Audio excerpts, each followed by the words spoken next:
آپ نے دعا کرنی ہے آپ کریں، آپ نے ایک ہی دعا بار بار کرنی ہے آپ بار بار کریں۔ آپ اللہ سے تب تک مانگیں جب تک آپ کو سکون نہیں مل جاتا۔ سب کو بھول جائیں، کیونکہ اجر تو اللہ نے ہی آخر میں دینا ہے نا۔ تو یہ نہیں سوچنا کہ لوگ جو مانگنے سے روک رہے ہیں اگر وہ نہ ملا تو آپ کو شرمندگی اٹھانی پڑے گی۔ اللہ سے مانگنے والے شرمندہ کبھی نہیں ہوتے، کیونکہ اللہ کی طرف سے بھیجی گئی ہار میں بھی جیت ہوتی ہے۔ نہ مانگ کر پچھتانے سے بہتر ہے کہ آپ ایک بار اپنی پوری کوشش کریں۔ کب کیا ہو جائے کوئی نہیں جانتا، مرضی تو ساری اللہ کی ہے، اور اللہ جسے چاہتا ہے فتح دے دیتا ہے۔ قرآن انسان کی پوری زندگی بدل سکتا ہے، لیکن اس کے لیے شرط بھی یہی ہے کہ اسے ساری زندگی پڑھا جائے۔ سالوں بعد، ہفتوں بعد یا پھر مہینوں بعد ایک دن سے اسے پڑھ لینے سے زندگی اچانک سے نہیں بدل سکتی۔ آپ کو اسے روز پڑھنا ہوگا۔ جیسے جب آپ کسی تھراپسٹ کے پاس تھراپی کے لیے جاتے ہیں تو صرف ایک سیشن سے آپ کو اتنی تسکین نہیں ملتی، اس لیے آپ تب تک سیشنز لیتے رہتے ہیں جب تک آپ کے سارے جوابات نہیں مل جاتے۔ جب ایک انسان آپ کو مطمئن کر سکتا ہے تو پھر سوچے اللہ کیا کچھ کر سکتا ہے۔ جتنا وقت آپ نے دنیا کے تھراپسٹ کو دیتے ہیں نا، اس سے آدھا وقت اللہ کو دے کر دیکھیں۔ اللہ کے ساتھ روز 20 منٹ کا ایک سیشن لگا کر دیکھیں، آپ کی زندگی خود بخود کیسے پلٹ جائے گی آپ کو علم بھی نہیں ہوگا۔ قرآن نہ صرف آپ کے حالات بدل دے گا بلکہ یہ آپ کو بھی بدل دے گا، اتنا کہ آپ اللہ سے اور اللہ آپ سے محبت کرنے لگے گا۔ آپ ایک ایک آیت کر کے قرآن کو پڑھتے جائیں، اللہ ایک ایک کر کے آپ کے لیے اپنی مدد کے دروازے کھولتا جائے گا۔ جس اللہ نے آپ پر قرآن نازل فرمایا ہے وہ آپ کو ایک اچھے انجام تک پہنچا کر رہے گا۔ قبول نہ ہونے والی دعا قبول ہوئی دعا سے بڑا معجزہ ہوتی ہے، کیونکہ آپ کی کچھ دعائیں آپ کو توڑ دینے والی ہوتی ہیں، اور جب اللہ یہ دیکھتا ہے کہ آپ کی نیت صاف ہے تو اللہ آپ کو ان توڑ دینے والی دعاؤں سے بچا لیتا ہے، ان دعاؤں کے لیے جو آپ کے حق میں بہتر ہوتی ہے۔ اور یہ سزا نہیں ہے بلکہ اللہ کو آپ سے اتنی محبت ہے کہ وہ آپ کو غلط کا انتخاب کرنے نہیں دے سکتا، کیونکہ اکثر اوقات ہم خود ہی اپنے دشمن ہوتے ہیں اور اللہ ہمیں ہم سے ہی بچا لیتا ہے۔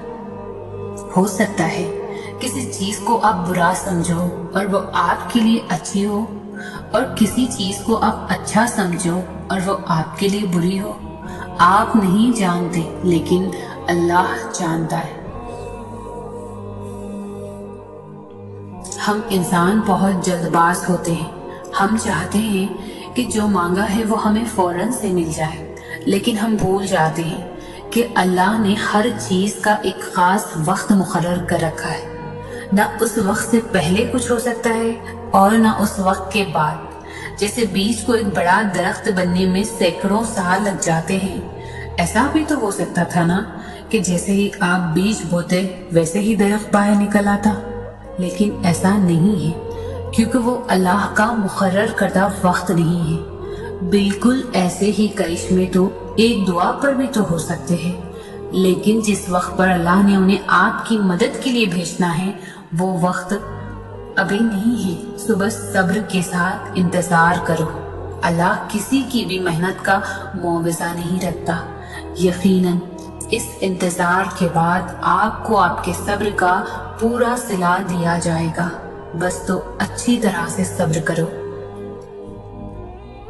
آپ میں جتنی طاقت تھی آپ نے اتنی دعائیں مانگ لی ہیں، اب باقی کا کام اپنے اللہ پر چھوڑ دیں، کیونکہ ان دعاؤں کو پورا کرنے کی طاقت صرف اسی کے پاس ہے۔ جو اللہ کی طاقت پر یقین رکھتے ہیں ان پر وہ اپنا خاص فضل کرتا ہے، اور یاد رکھو اللہ کا فضل ہمیشہ معجزوں کی صورت میں ہوتا ہے۔ بلا شبہ اللہ کی مدد بہت قریب ہے۔ زندگی کے بہت سارے اسباق میں سے ایک سبق میں نے یہ بھی سیکھا ہے کہ جب ہم اللہ پر چھوڑ دیتے ہیں معاملہ تو وہ رب ایسی ایسی جگہوں سے نوازتا ہے کہ انسان حیرت زدہ ہو کر سوچتا ہے کہ یا اللہ میرے صبر کا اتنا اچھا صلہ۔ ہم لوگ یہ سوچنے لگ جاتے ہیں کہ جس نے برا کیا اس کے ساتھ کچھ ہوا ہی نہیں، یہ نہیں دیکھتے کہ اللہ ہمیں دنیا میں کیا کیا دے رہا ہے اس کے بدلے۔ اور جہاں تک بات ہے اگلے کے مکافات عمل کی تو وہ اللہ بہتر جانتا ہے کہ کب کس کو کیسے اور کیا سبق دینا ہے۔ صرف ایک بار دل بڑا کر کے اپنا معاملہ اللہ پر چھوڑ کر دیکھیں۔ سنو، اگر تمہارے لیے کوئی چیز بہترین ہے تو وہ تم تک پہنچا دی جائے گی، اور اگر تمہارے لیے بہتر نہیں ہے تو آ کر بھی چلی جائے گی۔ تم اللہ کی مصلحتیں نہیں سمجھ سکتے، اس رب کی مصلحتیں تمہاری سوچ کے برعکس ہیں۔ اس لیے اگر تم سے کوئی چیز لے لی گئی ہے تو یہ بھی یقین رکھو کہ وہ اس سے بہتر تمہیں دے دے گا۔ تم بس ہر حال میں اس کا شکر ادا کیا کرو اور اپنے نصیب کی بہتری مانگا کرو، کیونکہ بے شک وہی بہتر جاننے والا ہے۔ بعض دفعہ اللہ تعالیٰ آپ کو آپ کی سب سے پسندیدہ چیزوں اور لوگوں سے دور کر دیا کرتا ہے۔ مقصد آپ کا دل دکھانا نہیں ہوتا، دراصل آپ کا اس رب کے قریب ہونا مقصد ہوتا ہے۔ اگر کہیں محسوس ہو کہ آپ اکیلے ہو تو مت بھولنا کہ آپ کم سے کم اکیلے نہیں ہو سکتے۔ اللہ تعالیٰ کبھی بھی کسی کو اکیلا نہیں کرتا۔ اس رب کے حوالے سب معاملات کر دینے کا مطلب پتہ ہے کیا ہوتا ہے؟ اس کا مطلب ہوتا ہے مکمل یقین کے ساتھ صبر کر جانا، اس بات کا اطمینان کر لینا کہ اب جو بھی ہوگا وہی بہترین ہوگا، کیونکہ وہ رب آپ سے بے حد محبت کرتا ہے۔ وہ کچھ بھی ایسا نہیں ہونے دے گا جو آپ کو نقصان پہنچائے، اور اس کی قدرت اتنی وسیع ہے کہ وہ آپ کی سب دعاؤں کو قبول کر لے گا۔ تو جب معاملات اس کے سپرد کر دو تو خود کو ہر پریشانی سے آزاد بھی کر دیا کرو، کیونکہ وہ بہترین کارساز ہے، وہ تمہیں تنہا نہیں چھوڑے گا۔ اللہ تمہیں اتنا صبر دے کہ تمہارا دل ہر حال میں مطمئن رہے۔ اللہ تمہیں اتنا مضبوط بنائے کہ کوئی بھی تمہیں توڑ نہ سکے۔ اللہ تمہیں اتنا اپنے قریب کر لے کہ کسی اور کی تمہیں ضرورت نہ پڑے۔ اللہ تمہیں اپنی اتنی محبت دے کہ کسی اور کی محبت کے لیے نہ ترسو۔ اللہ تمہیں دنیا کی اتنی سمجھ عطا کر دے کہ تم اس کے ہر فیصلے پر راضی ہو جاؤ۔ اللہ تمہیں اتنا کچھ نوازے کہ تم کسی کے محتاج نہ رہو۔ اللہ تمہیں اپنی یاد میں اتنا مشغول کر دے کہ تمہیں کسی اور کی یاد نہ ستائے۔ اللہ تمہیں اپنا قرب اتنا عطا کرے کہ پھر تمہیں دنیا کی چاہ نہ رہے۔ آمین۔ جب آپ کا دوست اللہ بن جاتا ہے تو پھر وہ آپ کی سب سے بڑی پناہ ہوتا ہے، وہی آپ کی ڈھال ہوتا ہے، وہی آپ کے راستے صاف کرتا ہے اور وہی آپ کے لیے بدلے لیتا ہے۔ پھر آپ کو انسانوں سے ڈرنے کی ضرورت نہیں ہوتی، آپ کو لوگوں کے خلاف پلان کرنے کی بھی ضرورت نہیں ہوتی۔ اپنے رب پر یقین رکھو، زیادہ سوچنا انسان کو ختم کر دیتا ہے۔ بس دعا کرو اور سب کچھ اپنے رب العالمین پر چھوڑ دو، جو اتنی بڑی کائنات کو خوبصورت رنگوں سے بھر سکتا ہے۔ تو کیا اسے تم نظر نہیں آتے؟ کیا اسے تمہاری بے بسی نظر نہیں آتی؟ تمہیں کیا لگتا ہے کہ وہ تمہیں بے یار مددگار چھوڑ دے گا؟ کیا وہ تمہاری زندگی ایسے ہی بے رنگ رہنے دے گا؟ بس اپنے رب العالمین پر یقین رکھو۔ بلکہ یقین کامل رکھو انشاءاللہ وہ تمہاری زندگی بھی تمہارے پسندیدہ رنگوں سے بھر دے گا، وہ تمہاری ہر دعا پر کن فرما دے گا انشاءاللہ۔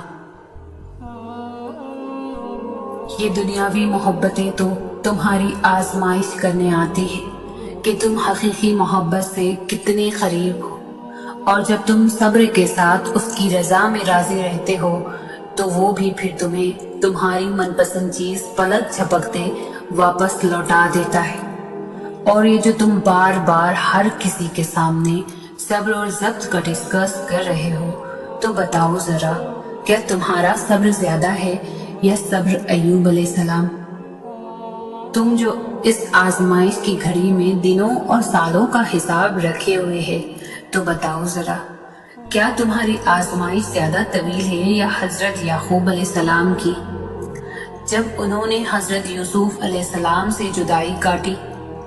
تم کہتے ہو تم نے یہاں اس مقام تک پہنچنے کے لیے ان گنت قربانیاں دی، تو کیا تمہاری ایک بھی قربانی حضرت ابراہیم علیہ السلام کی قربانی کا نعم البدل ہے؟ بے شک اللہ تو بن کہی باتیں بھی سن لیتا ہے، لیکن تم جب بھی اللہ سے بات کرو تو اپنے دل و دماغ کی ساری باتیں اپنی زبان پہ لے آنا۔ یہ مت سوچنا کہ میں تو بہت گنہگار ہوں، اللہ تو مجھ سے ناراض ہوگا اور اتنی آسانی سے راضی بھی نہیں ہوگا، میری دعاؤں کو قبول نہیں کرے گا۔ نہیں، اللہ تو کہتا ہے تم اتنے گناہ کرو کہ تمہارے گناہ آسمان کی چھت کو چھو جائیں، اور تب تم آدھی زبان سے بھی یہ کہو گے، اے اللہ مجھے معاف کر دے، تو میں تمہیں معاف کر دوں گا۔ کیا پھر بھی تم دیر کرو گے اللہ سے معافی مانگنے میں، اس کے سامنے جانے میں؟ جاؤ اور اپنے ٹوٹے ہوئے دل کو اس کے سامنے جا کر رکھ دو، اسے وہ سب باتیں بتاؤ جو تمہارا دل توڑتی ہے، اس سے وہ سب مانگو جو تم چاہتے ہو، اللہ سے ہر اس چیز کی شکایت کرو جو تمہیں تکلیف دیتی ہے، پھر وہ اپنے ہی طریقے سے سب کو سبق سکھائے گا، ان سب کو تم سے دور کر دے گا جو تمہیں اذیت دیتے ہیں، اور تمہیں اس سب سے نواز دے گا جس کے لیے تم نے کبھی ہاتھ بھی نہیں اٹھائے ہوں گے، جس کے ملنے پر اگر تم ساری زندگی بھی سجدے میں گزار دو تو بھی کم پڑ جائے گا۔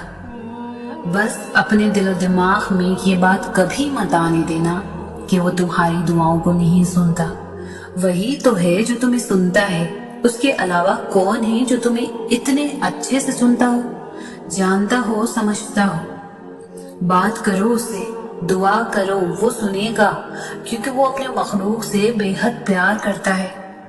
اس کے علاوہ ہمیں سننے والا ہے ہی کون؟ اس کے بغیر ہم بالکل نامکمل ہیں، ہمارا وجود ادھورا ہے۔ تمہارے آنسو جو تمہاری روح میں اترتے ہیں پر کسی کو دکھائی نہیں دیتے، وہ اللہ پاک دیکھتا ہے، وہ تمہاری تکلیف سے بے خبر نہیں ہے، تم نہیں جانتے لیکن وہ تمہاری حفاظت کیے ہوئے ہے۔ ہر طوفان بربادی لے کر نہیں آتا، جیسے حضرت نوح علیہ السلام کے لیے طوفان ہار نہیں بلکہ جیت لایا تھا، ویسے ہی تمہاری آزمائش تمہاری جیت بن جائے گی۔ آغاز میں چوٹ ہے تو اختتام میں شفا بن جائے گی۔ وہ تمہیں ایسے نوازے گا کہ نمازوں میں تمہارے گرنے والے آنسو اللہ پاک کی رحمت پر حیران رہ جائیں گے۔ جب جب تمہیں کوئی خواہش ناممکن سی لگنے لگے اور نا امید ہونے لگو، صبر کرنا مشکل ہو جائے، تو یاد رکھنا جو تمہیں ناممکن لگ رہا ہے وہ اس کے لیے ممکن ہے۔ نا امید نہ ہو، یہی تو صبر کرنا ہے، یہی تو اس کے کن پر کامل یقین رکھنا ہے، یہی تو آزمائش ہے تمہارے صبر کی۔ اگر اس نے یہ خواہش پوری نہ کرنی ہوتی تو وہ دل سے اس کا خیال بھی نکال دیتا، مگر اس خواہش کا بار بار یاد آنا اس لیے تو ہے کہ تم مانگتے رہو اس سے، اور وہ ایک روز اس ناممکن کو ممکن کر دے گا۔